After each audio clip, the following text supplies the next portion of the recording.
2Т25КМ тепловозының оталдыру процесі. Алдымен аккумуляторный батареяның рубильнигін қосамыз. Одан кейін екінші шаруа высоковольтный камераға барып, мына шеткі есіктен SPS-ті, яғни пожарный сигнализацияның автоматын қосамыз. Мына SF22 деген автомат.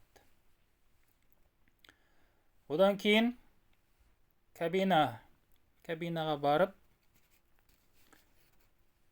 SF2 питание МПСУ және SF5 управление общее және SF8 дизель деген 3 автоматты қосамыз. Осы автоматтар қосылғаннан кейін вольтодобавочный устройствода напряжение пайда болады.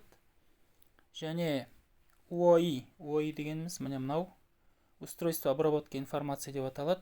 Осы КМ тепловозының МЕ десек болады, компьютері. Осы іске қосылады.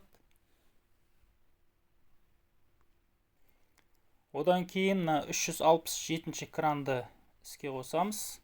Бұл кран іске қосылғаннан кейін УОИ, яғни жаңағы компьютер, КМ-нің компьютері бригаданың қай кабинаны іске қосатынын анықтап, және мына кнопкаларға тоқ барады. Яғни пуск, стоп, және контроллер машинисті, және тағы да басқа кнопкаларға тоқ барады. Тепловоздың оталу үшін 4 шарт бар. Сол 4 шарттың орындалуын қадағалаймыз. Біріншісі, должен быть замкнутым блокировка 105 валоповоротного механизма. Мына дизельді жөндеу барысында осыны ағытып қояды. Біреу тепловозды оталдыру жібермес үшін. Осының қай положения тұрғанын қадағалаймыз. Екінші шарты, ДРУ-1 датчигі қосылып қалмау керек. Бұл жаңа судың, расширительный бактағы судың мөлшерін қадағалайтын датчик. Бұл судың деңгейі 3-тен 1-не азайып кеткен болса, бұл іске қосылып, тепловоздың оталуына кері әсерін тигізеді. Мына жерде орналасқан расширительный бактың. Үшінші шарт, стоп немесе аварийный стоп кнопкаларын қайтқанын қадағалау. Өйткені кей жағдайда машинист үстіне шай төгіп алып, кнопкасы клей сияқты жабысып қайтпай қалуы мүмкін, және тағы да басқа жайттерде де сондай мүмкін. Төртінші шарты, контактор көрен сөніп тұру керек. Бұл жерде қосылып тұр. Сөніп тұрған кезде оранжевый кнопкасы сыртқа шығып тұрады. Бұдан высоковольтный камераға кірген кезде сол жағында D1, D2 контакторлерінің астында. Негізі сөніп тұру керек, бұл жерде қосулы тұр. Бұл контактор компрессордың жұмыс жасауын және аккумуляторный батарейдің зарядталуын қадағалайтын контактор. Бұл оталдыру кезінде сөніп тұрады, оталғаннан кейін іске қосылады бұл контактор. Осы 4 шарт орындалса, система в норме деген запись шығады бортта. Содан кейін пуск кнопкасын басқаннан кейін мына масляной насос қосылады.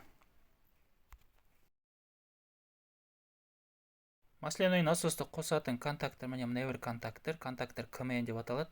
КМН деген жазу болады. Высоковольтный камераға кіргенде сол жағында екінші тұр.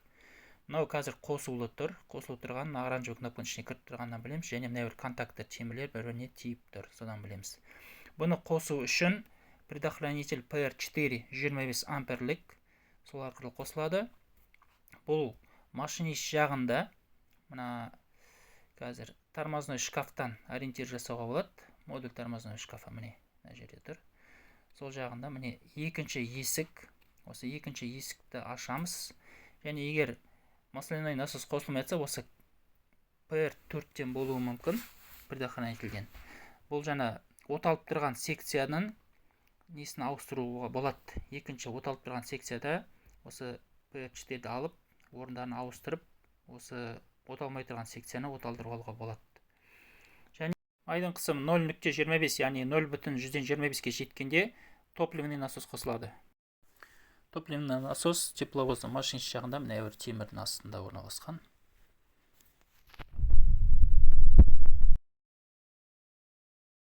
Топливный насос қосатын мына бір контактор КТН. Ол осы 25 амперлік PR5 предохранитель арқылы жұмыс жасайды. Істемей қалса, осы предохранительді ауыстырамыз істеп тұрған секциядан. Міне данный момент КТН, яғни топливный насостың контакторы қосулы, оранжевый кнопкасы кіріп тұр. Контактілер бір-біріне тиіп тұр. КТН 60 секунд жұмыс жасайды. Өзім мына мониторға прокачка 60 секунд деп басталады, жаймен азаяды. 60 секунд өткеннен кейін 60 секунд прокачка өткеннен кейін D1 қосылады. Контактор D1-ның жұмысы межсекционный РПП жокстары арқылы екі секцияның аккумулятор батареяның қуатын бір-біріне қосу. Одан кейін D2 қосылады.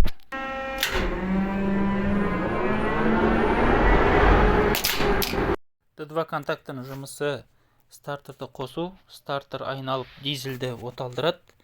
32-36 оборот минутқа жеткен кезде ERD дегеніміз электронный регулятор дизеля ТНВД-ның рейкаларын максималды түрде көтереді. Максималды түрде подача топлива беріледі. 260 оборот минутқа жеткен кезде топливный насос сөнеді. Одан кейін масляный насос сөнеді. Және крен қосылады. Крен дегеніміз контактор регулятор напряжения. Оның жұмысы аккумуляторды зарядтау және компрессорды іске қосу.